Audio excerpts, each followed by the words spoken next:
Ya, seringkali orang sabar itu dibuat-buat atau sabarnya terpaksa. Pernah ngalamin kayak gitu? Saya pernah ngalamin kayak gitu. Ya, so this is the backbone. Kita belajar dari muridnya Tuhan Yesus pada siang hari ini. Yang pertama namanya Yohanes. Nah, Yohanes adalah satu-satunya murid Tuhan Yesus yang meninggalnya tua. Murid-murid Yesus yang lain meninggal dengan cara yang mengerikan. Ya, bagi saya yang paling mengerikan adalah Bartolomeus karena badannya dikulitin dan waktu kulitnya udah habis dia digulingin di pasir panas. Langsung melepuh, dia meninggal dunia seketika. Dan bagi saya itu paling mengerikan. Yohanes pernah juga dimasukkan ke wajan yang ada minyak mendidih. Tapi mujizat terjadi. Dia keluar gak jadi well done, dia keluar hidup-hidup. Dan dia menjadi satu-satunya murid Yesus yang meninggalnya tua. Dan saudara, for your info juga, Yohanes adalah satu-satunya murid Yesus yang ada di Bukit Golgota. Semua murid yang lain kabur, lari, takut. Cuman Yohanes yang berani menghadapi keberingasan tentara Romawi. Dia ada di atas Bukit Golgota. Dan saudara mesti tahu juga bahwa Yohanes adalah satu-satunya murid Tuhan Yesus yang mencatat di kitab yang dia catat bahwa dia adalah murid yang dikasihi oleh Tuhan Yesus. Banyak orang, banyak tafsiran yang mengatakan bahwa Yohanes ini sombong rohani. Ya, dia tinggi hati. Dia menganggap dia lebih dari murid-murid yang lain. Tapi ternyata enggak, nanti saya akan jelaskan buat ibu-ibu semua, buat saudara-saudara semua.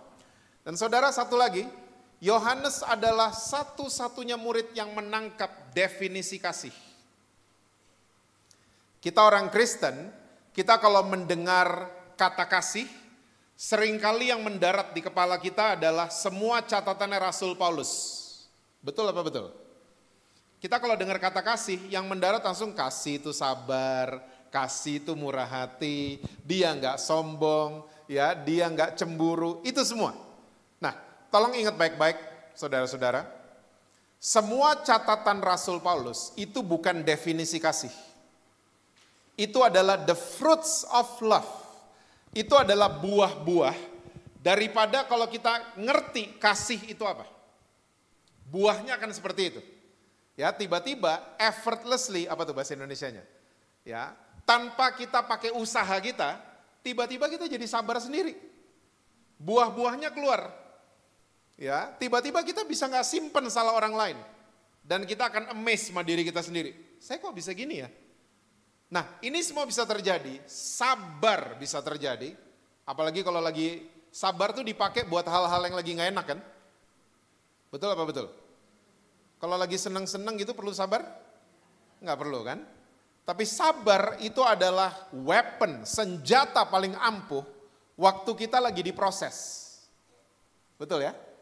Nah, tapi seringkali banyak dari kita sabarnya tuh cuma di mulut. Ya, saya mau sabar, tapi hati kita nih berontak. Kok nggak selesai-selesai sih? Hah? Pernah dengar? Kok belaga lupa mukanya? Tuhan kok gini terus sih? Kita ternyata sabar cuma di mulut. Ya. Dan saudara tolong ingat baik-baik. Setiap Tuhan izinkan ada masalah, selalu sepaket dengan jalan keluar. Lumayan yang amin 4. Tuhan tuh kalau izinkan ada masalah, itu selalu sepaket sama jalan keluar. 1 Korintus 10 kan, ayat 13 mencatat seperti itu. Nggak usah dibuka, percaya aja sama saya. Ya.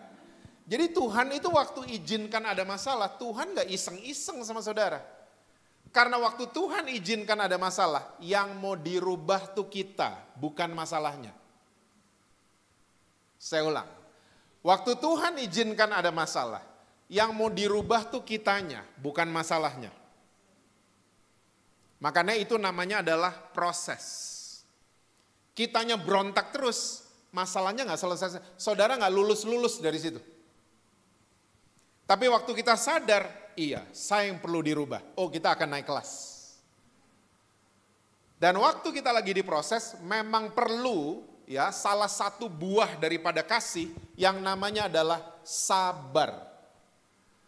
Nah, kalau kita mau ya keluar itu buah yang namanya sabar, kita harus ngerti kasih itu definisinya apa.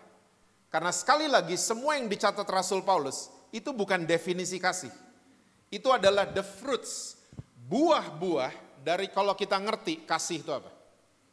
Nah yang catat kasih itu apa? Yohanes. Coba lihat 1 Yohanes 4 ayatnya yang ke-10. 1 Yohanes 4 ayatnya yang ke-10. So this is the definition of love.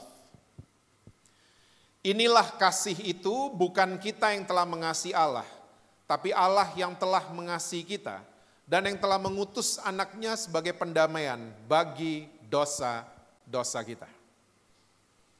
So definisi kasih itu ini saudara. Bukan kita duluan yang sayang sama Tuhan, tapi Tuhan yang duluan sayang sama saudara dan saya. Saya dari kecil saya percaya mereka semua orang-orang baik. Mereka pengen lihat saya jadi a better person.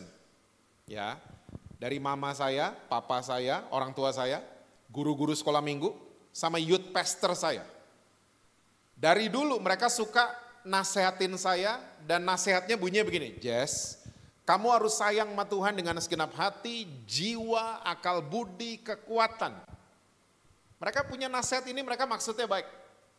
Tapi saudara mesti tahu, saya coba mengasihi Tuhan dengan segenap hati, jiwa, kekuatan, akal budi. Saya menemukan saya lebih banyak gagalnya dibanding berhasilnya. Karena apa? Di belief system saya kebalik. Saya pikir untuk dapetin sayangnya Tuhan, saya mesti sayang sama dia duluan. Ternyata enggak. Ya. Dari kita masih dalam kegelapan, Tuhan Yesus udah sayang sama saudara dan saya. Makanya dia mau mati buat kita. Ya, dia nggak dibunuh loh, dia kasih nyawanya buat saudara dan saya. Kenapa? Saking sayangnya sama saudara dan saya. Jadi ini belief system mesti dirubah. Kita mesti percaya bahwa Tuhan sayang sama saya. Oleh sebab itu saya mau sayang sama Tuhan. Oleh sebab itu saya mau sayang sama suami saya. Berat nih aminnya. You don't know him. Karena saya di ngertiin sama Tuhan, saya mau ngertiin anak-anak saya. Seharusnya gitu kan? Daripada kita pakai kekuatan sendiri, pakai usaha, kita pikir pakai usaha kita, Tuhan akan sayang sama kita. Kita pikir pakai pemberian kita, Tuhan akan lebih sayang sama kita. Enggak gitu cara kerja kerajaan sorga. Kita mesti percaya, makanya Yohanes tuh gak sombong. Dia keren banget, dia nangkep di essence daripada datangnya Yesus ke muka bumi ini. Makanya dia bilang, saya murid yang dikasihi oleh Tuhan Yesus. Kalau kita percaya kita disayang sama Tuhan, oh kita jadi powerful. Tiba-tiba kita bisa berubah sama suami kita. Kita bisa sabar yang tadi kita bahas. Ya, kita tiba-tiba nggak simpen salahnya dia. Pernah lihat ibu-ibu yang nggak simpen salah suami cuma di mulut doang? Atau sering ngalamin? Saya ampunin dia. Di cell group ngomongnya gitu, saya ampunin dia, saya ampunin kok, saya ampunin. Tapi ternyata di sini enggak. Karena apa? Kita pakai kekuatan sendiri. We will fail. Kita akan gagal selalu. Nah, kalau kita udah ngerti ginian, saya akan kasih lihat buat ibu-ibu semua, ya, catatannya Rasul Paulus yang paralel dengan yang apa yang Yohanes catat. Ya, yuk buka 2 Korintus pasalnya yang ketiga. 2 Korintus pasalnya yang ketiga. Ibu-ibu masih senang kalau dikasih PR? Masih ya? Daripada drakor mendingan bikin PR kan? Drakor nggak apa-apa, tapi ya mesti balance kita ya. Nanti bikin PR baca 2 Korintus 3 ayat 1 sampai 18 ya. Semuanya dibaca. Karena kalau kita bahas semuanya kita nggak punya waktu siang hari ini.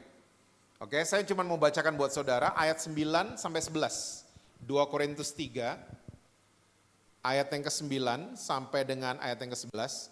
Sebab jika pelayanan yang memimpin kepada penghukuman itu mulia, betapa lebih mulianya lagi pelayanan yang memimpin kepada pembenaran.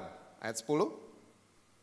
Sebenarnya apa yang dahulu dianggap mulia, jika dibandingkan dengan kemuliaan yang mengatasi segala sesuatu ini, sama sekali tidak mempunyai arti. 11. Sebab jika yang pudar itu disertai dengan kemuliaan, betapa lebihnya lagi yang tidak pudar itu disertai kemuliaan. Saudara kalau lihat judul perikop di atasnya, itu dibilangnya pelayan-pelayan perjanjian yang baru. Nah, Rasul Paulus di 2 Korintus 3, dia sedang memberikan orientasi. Orientasi itu bukan pemaksaan ya. Orientasi akan membantu kita mengambil keputusan. Itu tujuan orientasi. Contoh, kita kalau ke mall, ya ada layar gini kan. Sering perhatiin? Di lobi. Dan itu layar tulisannya directory. Waktu kita lihat itu layar, kita akan tahu, oh toko bakmi lantai 2. Ya, toko tas lantai 1, toko sepatu di lobi ternyata. Nah, itu semua orientasi, itu akan membantu kita mengambil keputusan. Saya makan dulu deh di lantai 2. Ya, saya mau ke toko sepatu dulu deh. Dan itu jelas dibilang, tangga jalan di mana, lift di sebelah mana, itu akan membantu kita mengambil keputusan.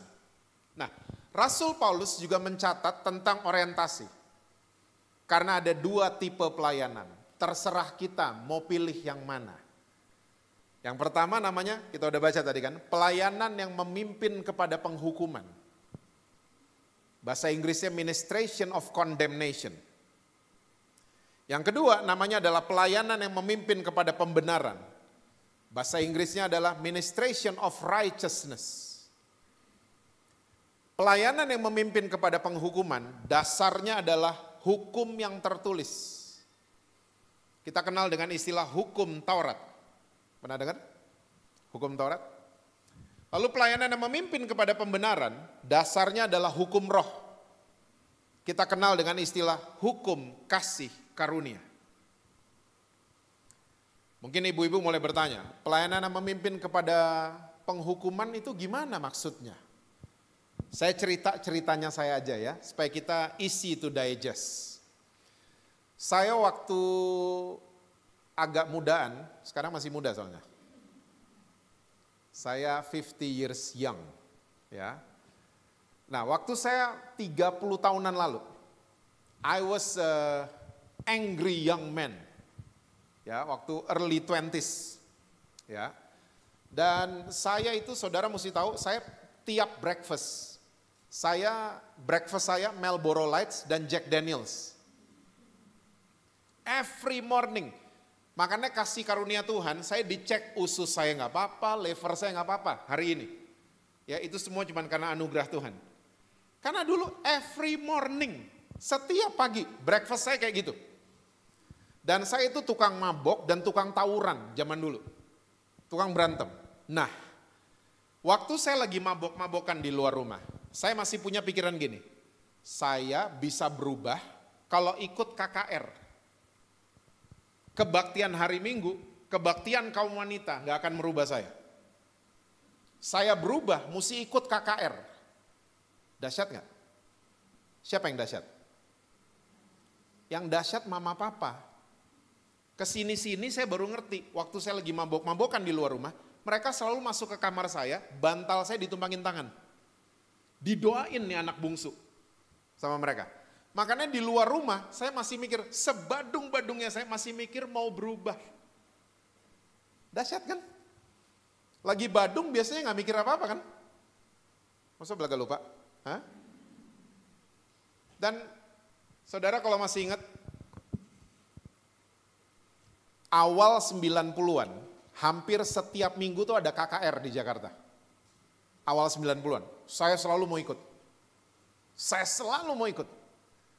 Dan saudara, kalau saudara masih ingat pembicara-pembicara KKR zaman dulu, setiap habis sampein firman Tuhan, mereka selalu tanya gini, yang merasa masih ada dosa, taruh tangan kanan di dada.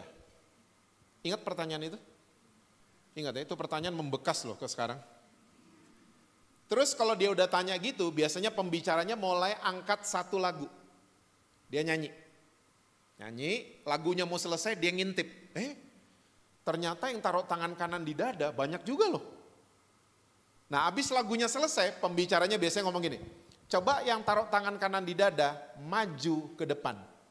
Namanya adalah altar call. Wih, saudara mesti tahu saya nggak pernah peduli makanan kiri saya. Saya lari selalu ke depan. Dan you name it, semua pengalaman altar call saya udah alamin. Semua. Didoain nangis-nangis pernah. Didoain muntah pernah. Didoain jatuh nggak ada yang nada pernah. Sakit loh. Gudubrak begitu. Didoain yang nada ukuran badannya setengah saya pernah. Itu paling kasihan. Dia ketimpa sama saya. Itu paling kasihan. Semua saya udah alamin. And you know what happened? Saya ternyata gak pernah berubah. After KKR, demi KKR, demi KKR, saya tetap mabok-mabokan, saya tetap tukang berantem.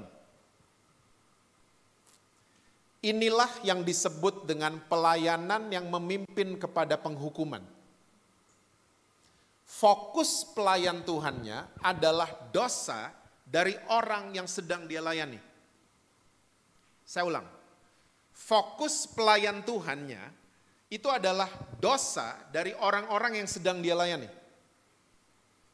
Saya waktu mulai pelayanan tahun 97, I was like that. Restoran temen gak laku, lo masih simpen dosa jangan-jangan. Fokus saya dosa pokoknya. Toko temen saya gak laku, lo masih simpen dosa jangan-jangan. Coba ngaku, gue doain.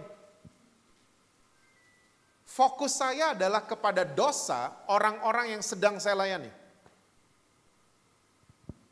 Nah ibu-ibu mesti tahu, siang hari ini, ternyata surga itu gak pernah fokus sama dosa.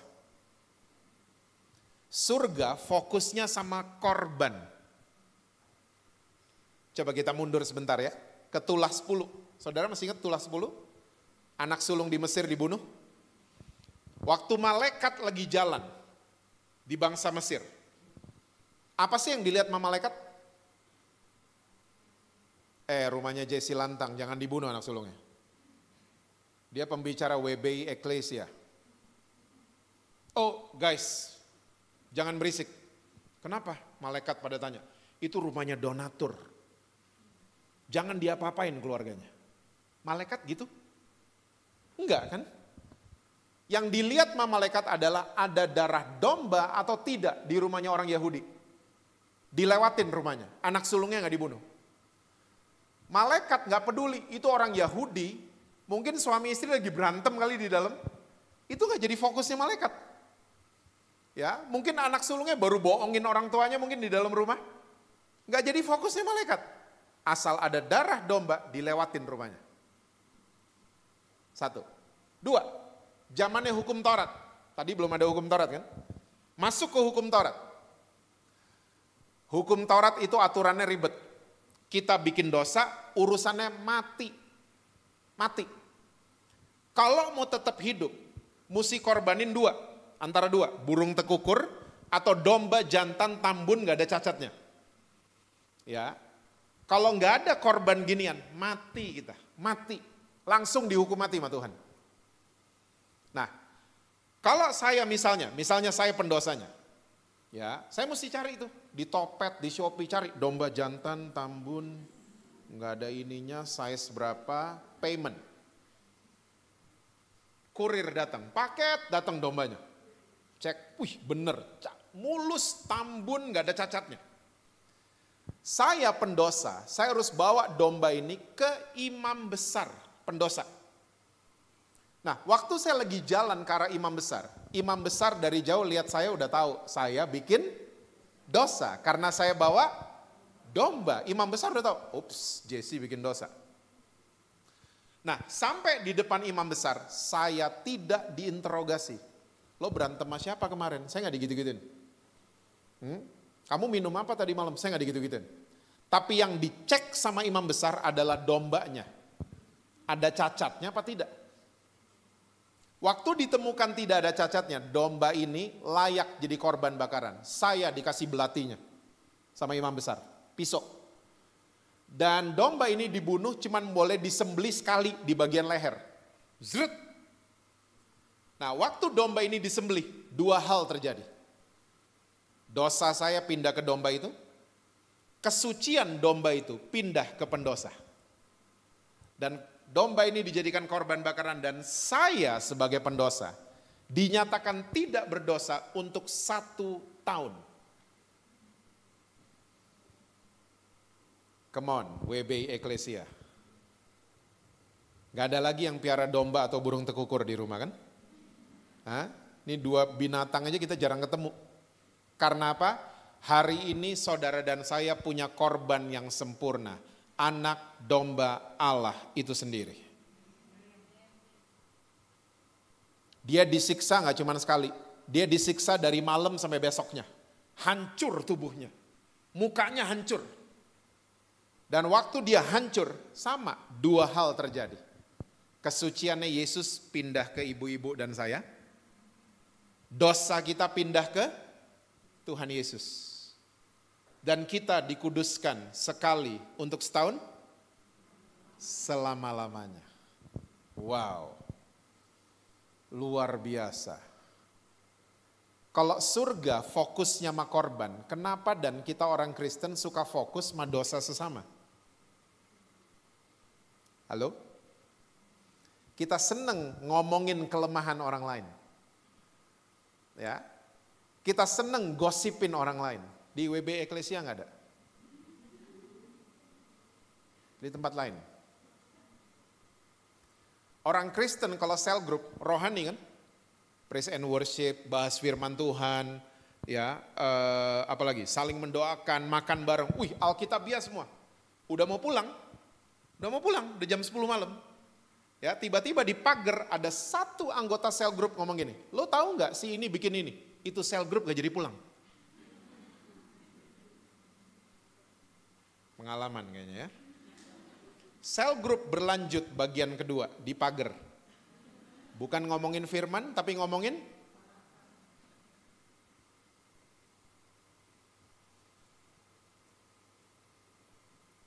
saudara sadar, saya dan saudara predikatnya sama. Orang-orang yang berdosa dan dikuduskan oleh darah Yesus. Sama, saya bawain firman Tuhan, berdiri di mimbar, bukan saya lebih kudus dibanding saudara, bukan. Kita mesti punya kesadaran, saya orang berdosa yang disayang, tadi kita bahas. Yang disayang sama Tuhan Yesus. Yang diampuni sama Tuhan Yesus. Kita semua sama kan, orang berdosa, bedanya 1 ketahuan, 1 enggak. Betul apa betul? Bedanya 1 ngaku, 1 enggak, itu aja bedanya. Kenapa kalau ketemu orang berdosa, kita kayak mukanya gimana gitu. No, don't do that anymore. Saya belajar, ketemu siapapun, ketemu LGBT kayak, ketemu siapa aja. Saya duduk dan saya cuma bilang, Tuhan Yesus sayang sama kamu.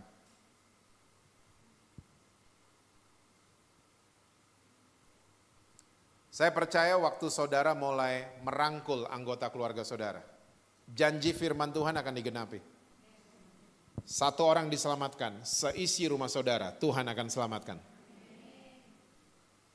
Asal kitanya berubah dulu.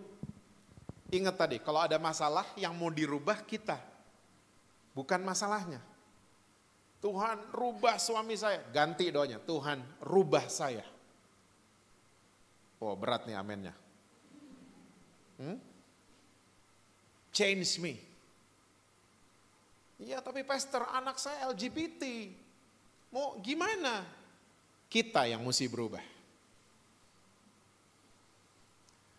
Saya punya cerita soal ginian. Saya bersaudara ada 5. Mungkin saudara tahu juga yang nomor 2. Yang gak ada rambutnya. Dia nomor 2, saya nomor 5. Nah nomor 3 ada. Nomor 3 cowok, kakak saya. Bertahun-tahun gak pernah mau ke gereja. Dan zaman dulu waktu saya belum dibukain ginian. Ya, kalau pulang pelayanan, saya mandang dia rendah. Rendah banget. Ya, pernah gituin keluarga saudara? Pulang kebaktian merasa kita, kayak baru turun surga kan. Lihat ada anggota keluarga nggak ke gereja, kayaknya kita mulai pantes loh masalah. Pantes lo masalah sama bank, pantes lo masalah sama ini, sama itu, pantes. Saya dulu kayak gitu, ngelihat kakak saya yang nomor 3. Apalagi pulang bawain firman, merasa paling benar.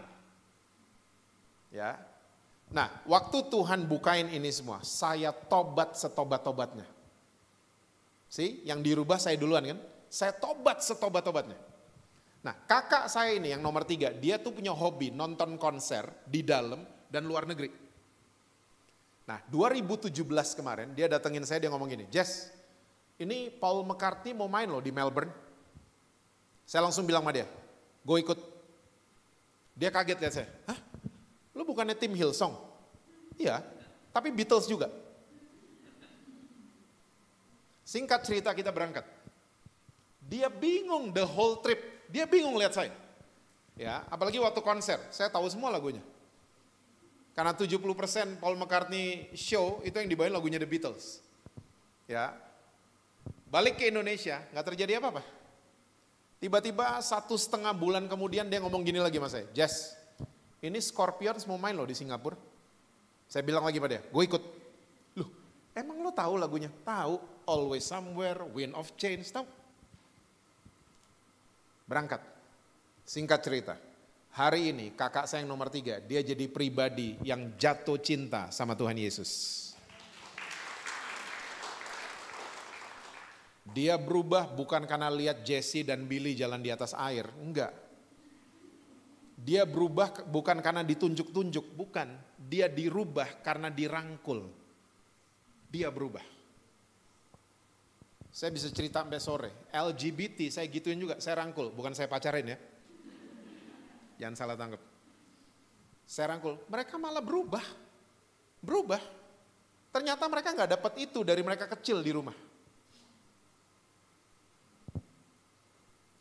Inilah yang disebut dengan pelayanan yang memimpin kepada pembenaran. Ministration of righteousness. Fokus pelayan Tuhan yang tadi apa? Fokusnya kepada dosa kan? Kalau pelayan yang memimpin kepada pembenaran, fokus pelayan Tuhannya adalah dia pengen lihat orang yang berdosa ini ngalamin kemerdekaan. Ngalamin kebebasan. Ya, Tuhan pertemukan kita dengan orang berdosa. Orang ini karena ketemu dengan kita, mereka ngalamin kebebasan dari belenggu mereka. Mereka ngalamin kebenaran. Ingat dasarnya hukum roh kan? Saudara masih ingat pekerjaan Roh Kudus?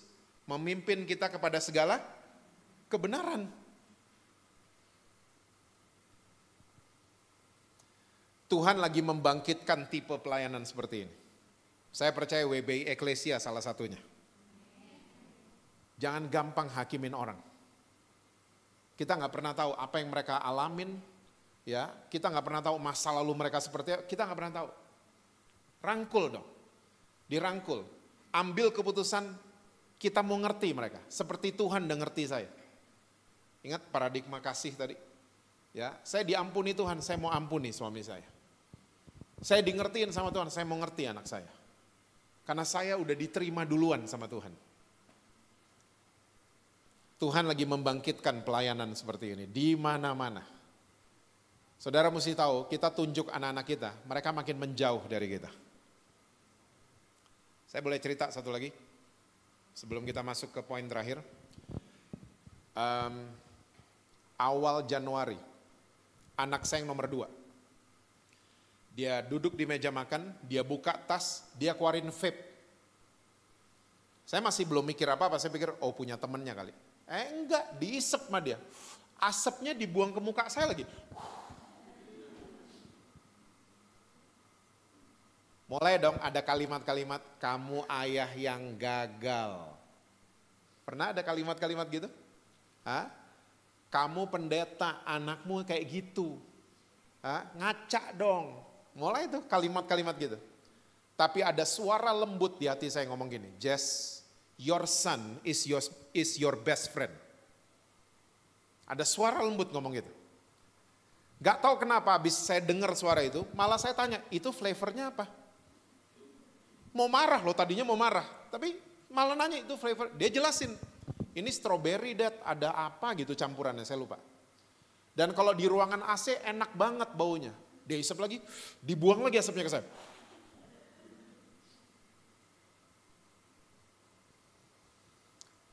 Saudara, kita berdiri dari meja makan, saya gak marah sama dia. Malamnya saya cuma berdoa. Tuhan, Engkau tahu yang terbaik buat my son. Please help him. Saudara, kalau mau bertahan dalam proses, berdoalah dari posisi menang. Karena Yesus sudah mengalahkan segalanya di atas kayu salib kan? Ya, even though penyakit. Orang yang berdoa dari posisi kalah, dia nggak ngerti karya salib. Ya, lagi sakit contohnya. Tuhan, saya sakit, tolong Tuhan. Itu kalah orang kayak gitu. Tapi walaupun kita sakit, berdoalah dari posisi menang. Tuhan terima kasih. Tuhan sudah menyembuhkan saya ribuan tahun lalu. Di atas kayu salib. Saya percaya, saya terima kesembuhan. Itu orang menang doanya gitu. Nah saya juga gak berdoa kayak orang kalah malam hari itu. Tuhan, I'm a bad father. Saya gak gitu-gitu. Saya bilang Tuhan yang tahu persis tentang my son. Singkat cerita, gak sampai 2 minggu. Saya hitung tuh 9 hari. Tiba-tiba di meja makan juga dia bilang, Dad, ternyata gak enak lo nge-vape. Kenapa? Aku kalau nge-gym nafasku jadi terganggu. Dia soalnya gym freak. Ya perutnya sampai 8 loh saudara anak saya. Ya, orang-orang 6 pack, dia 8 packs. Nafasku jadi terganggu. Jadi kamu berhenti. Wah, udah gak pernah lagi nge-vape. Saudara, ternyata waktu saya memutuskan, in a split second, saya memutuskan tidak marah sama anak saya. Dan saya memutuskan biar Tuhan yang merubah dia. Gak sampai 2 minggu Tuhan rubah dia loh. Hah? Tugas kita berarti menerima. Biar Tuhan yang merubah. Seringkali kita pengen ambil jobnya Tuhan. Saya mesti rubah dia. Enggak. Kita di hadapan Tuhan, Tuhan rubah saya. Dan saudara mesti tahu bulan Februari kemarin kita ngedate berdua. Father and son time. Kita ke Singapura nonton konser. Kalau bulan sebelumnya saya marah sama dia di meja makan. Itu trip Singapura gak akan terjadi kayaknya. We had the best time last month. Tuhan lagi bangkitin tipe pelayanan seperti ini. Yang terakhir, muridnya Tuhan Yesus, namanya Petrus. Tinggal 10 menit. Petrus, Yohanes tadi apa? Yohanes percaya dia disayang sama Tuhan. Petrus kebalikannya Yohanes, dia percaya dia sayang sama Tuhan. Kebalik ya. Yohanes percaya dia disayang sama Tuhan, Petrus percaya dia sayang sama Tuhan. Bahasa sekarangnya kadrun. Pernah dengar kata itu? Kadrun selalu pengen nunjukin kemana-mana. Saya ibadah, saya kebaktian, saya pelayanan, saya memberi, dan seterusnya. Kadrun. Udah ada di Alkitab, namanya Petrus. Kadrun pertama. Yesus cuma ngomong kan, anak manusia akan mati dan bangkit di hari. Saya mau mati juga dong. Cuman mau show off mas 11 yang lain. Bahwa saya deket sama dia. Di Taman Getsemani. Kadrun kan. Kupingnya Malkus. Kadrun. Dan ciri khas kadrun yang kedua. Kalau udah sendirian, ciut. Beraninya kalau rame-rame. Mau show off. Waktu sendirian cuman ditanya emak-emak, bener orang Indonesia, the power of emak-emak. Cuman ditanya sama ibu-ibu, kamu salah satu dari mereka kan? Ih dia nyangkal loh, ternyata nih laki pengecut. Beda sama Yohanes tadi ya. Yohanes naik ke Bukit Golgota, berani. Ini laki pengecut. Beraninya kalau rame-rame baru berani, kadrun. Dia nyangkal sampai 3 kali. Saudara tahu dosa nyangkal kan? Saudara ke reuni SMA sama suami saudara, ditanya sama teman SMA, siapa tuh? Kenalin kakak gue.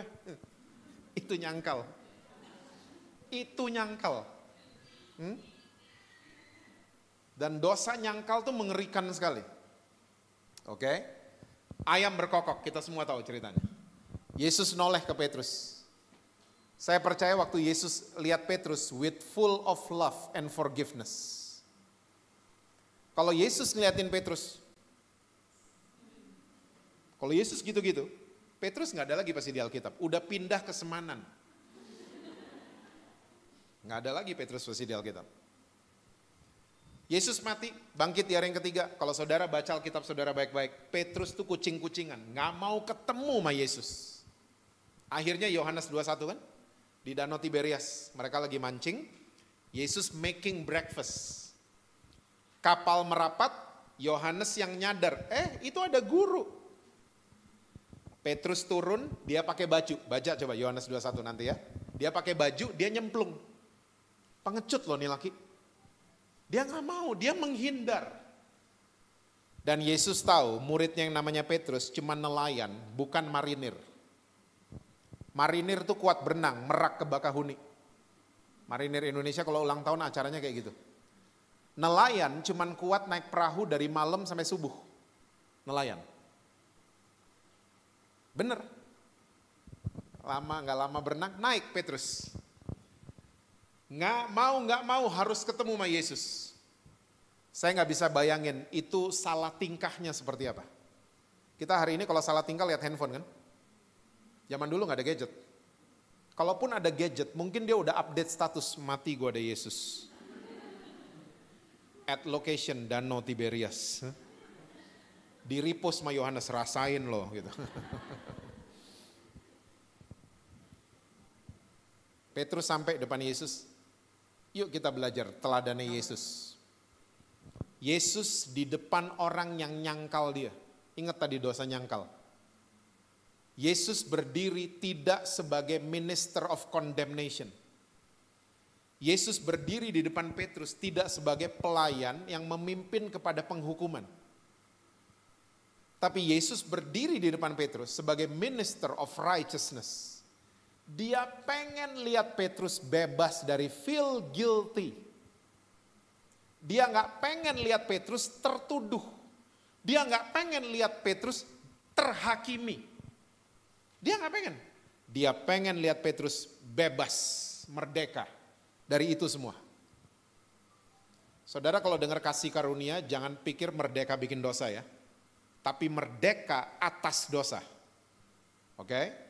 Jadi orang yang bilang kasih karunia merdeka itu nggak ngerti kasih karunia namanya. Ya, Petrus.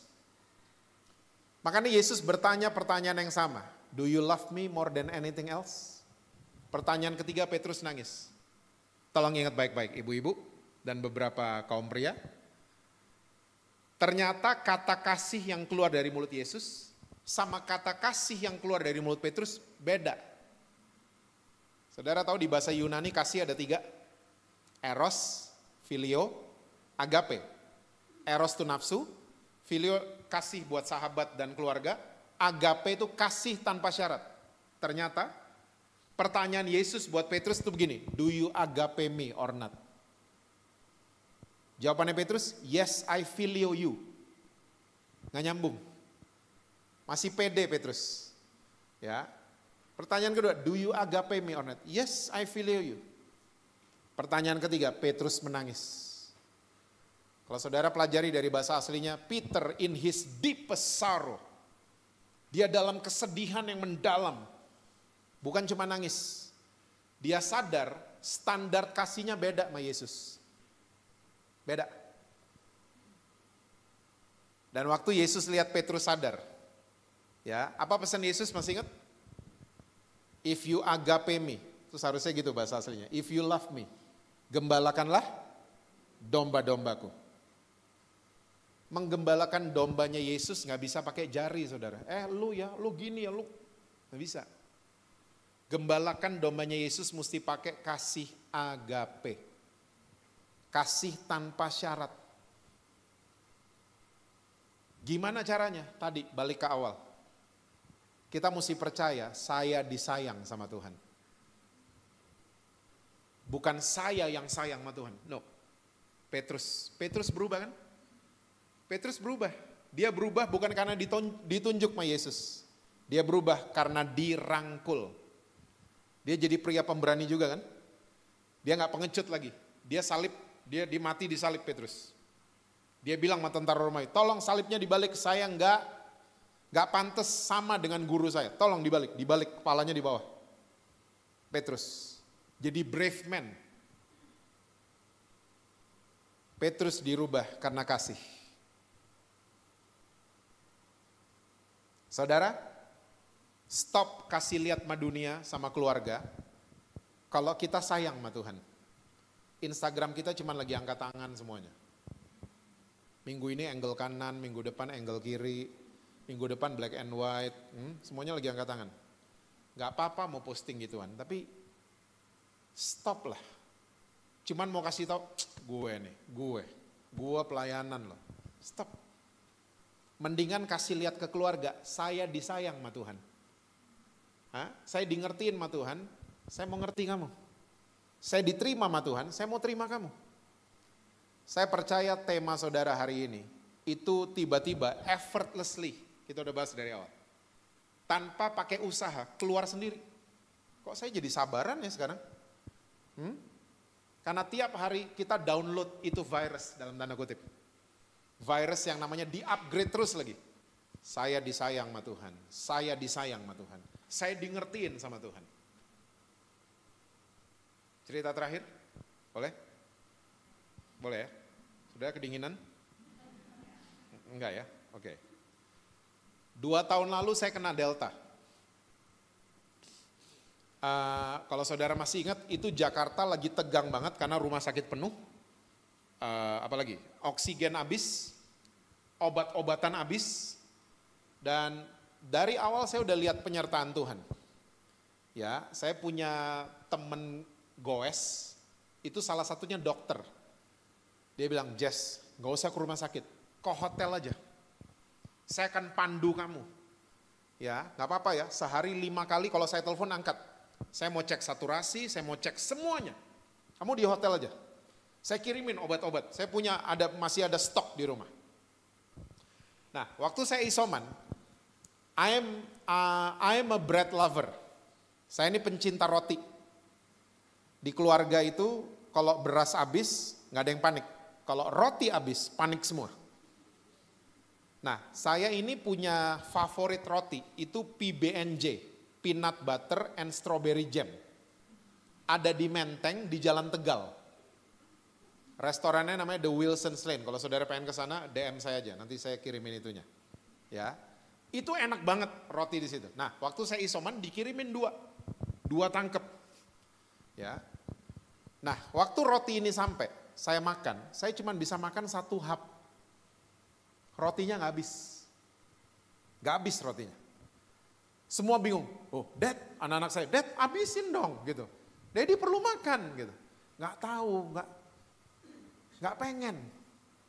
Nggak habis, rotinya nggak habis. Sembuh dari COVID, puji Tuhan, saya tangkap satu pelajaran. Waktu ada virus COVID di dalam saya, roti terfavorit saya bisa nggak pengen. Sama. Waktu kita download itu virus yang namanya His Righteousness di dalam kita.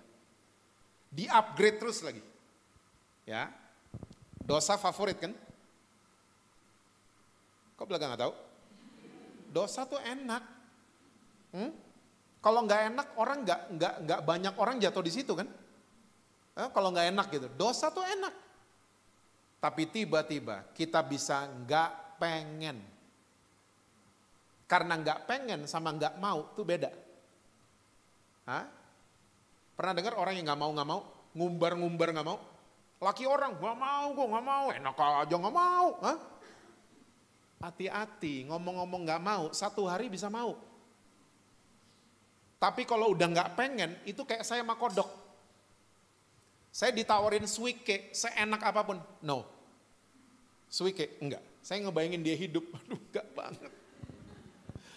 Ini binatang, semua binatang berdiri, dia miring gini, aduh enggak banget. Ya, matanya cuma setengah, aduh enggak banget. Kodok. Terus kodok dibalik kodok kan, aduh enggak banget. Iya kan, kodok dibalik kodok, iya. Enggak banget. Saya sama kodok N. No. Sampai kapanpun enggak pengen. Sama. Dosa boleh enak. Mantan SMA boleh add saudara di Facebook. Ya kan? Di add mantan gemeter kan? Ih ganteng loh. Tapi tiba-tiba kita bisa gak pengen. Dan disitulah nama Yesus ditinggikan. Bukan karena saya. Tapi karena Yesus yang di dalam saya. Dia yang membuat saya gak pengen bikin itu semua. Amin saudara? So saya percaya. Walaupun saudara lagi diproses. Saya percaya saudara bisa jadi ibu-ibu yang stronger than yesterday. Ya, lebih kuat dari kemarin. Lebih kuat dari minggu lalu. Karena apa? Sabar itu udah sendirinya. Gak dibuat-buat. Gak pakai kekuatan sendiri. Makanya tiap hari download kasihnya Tuhan Yesus. Ya, belief system kita di-upgrade. Saya disayang sama Tuhan. Saya percaya semua akan keluar automatically dari kehidupan kita. Amin. Tuhan berkati saudara-saudara semua. Selalu sukses dengan apapun yang saudara kerjakan. Harmonis di rumah dan rekening bank selalu penuh buat saudara. Seneng ya kok gitu-gituan. Yuk kita tundukkan kepala sebentar. Meteraikan setiap firman-Mu pada setiap kami Tuhan. Ajar kami untuk selalu mau mengalami perjumpaan pribadi dengan Tuhan Yesus. Dalam keseharian kami Tuhan. Ajar kami untuk mau jadi pelaku-pelaku firman-Mu, bukan mendengar saja. Ajar kami untuk mau menghidupi firman-Mu. Kami percaya Roh Kudus Engkau adalah guru agung kami. Engkau akan memimpin setiap kami kepada segala kebenaran-Mu. Hamba-Mu stop berbicara, tapi hamba-Mu sangat percaya Tuhan, Roh-Mu akan memimpin setiap kaum wanita yang ada di tempat ini. Dengan luar biasa. Mereka akan tiba di tempat-tempat yang luar biasa. Mereka akan mengalami Engkau secara luar biasa. Dan hamba-Mu sangat percaya Tuhan, mereka akan keluar dari proses yang Kau izinkan sebagai umat yang lebih daripada pemenang. Terima kasih Tuhan, terima kasih buat siang hari ini. Hamba-Mu stop berbicara. Tapi hamba-Mu sangat percaya hidup kami dikasihi oleh Tuhan Yesus. Terima kasih Tuhan, kami menyerahkan acara selanjutnya di dalam nama Tuhan Yesus Kristus. Amin.